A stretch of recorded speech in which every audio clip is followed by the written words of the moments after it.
Welcome to Talmudic Treasures. Today we're learning Yevamot page 115, which discusses the situation where a man goes across to another country, and with the testimony of the woman, she says, "My husband died."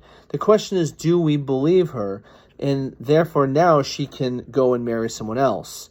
Now, certainly when it comes to a hunch, that would not be enough to automatically say that her husband died for sure.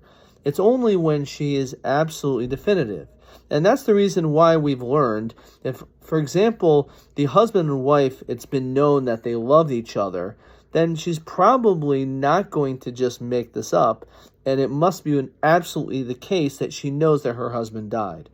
Also, it must be in the time of peace, because if it was a time of war, even if she did not necessarily see him die, she could just make an assumption and think, yeah, he probably died because so many other men died at battle.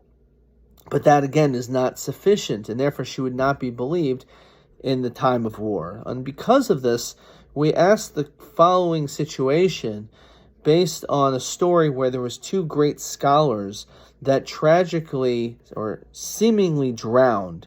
And the question is, do we allow through one witness to be able to allow her to get remarried in this case? Now, in this situation, the fact that someone may have drowned, it's comparable to someone who may have died on the battlefield, even though maybe you didn't see it. For some reason, the Talmud over here says it's acceptable, that we will allow her to get remarried. And the Talmud says it can't just be simply talking about a case where someone drowned. If you did not see the person who drowned, and let's say it's a huge body of water, that person somehow could have made it to some deserted island. If you did not actually see that person drown, and that person could have somehow survived, even though it seems quite unlikely, that, unfortunately, we would not allow her to get remarried. So why, in this case, when there was these two men, we allowed her to get remarried, their wives?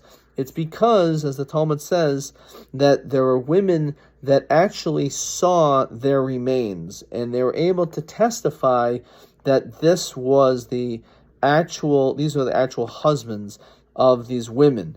And for that reason, they were allowed to get remarried. But the Talmud again discusses to the extent of the belief. But as we've seen on many occasions, how careful the sages are.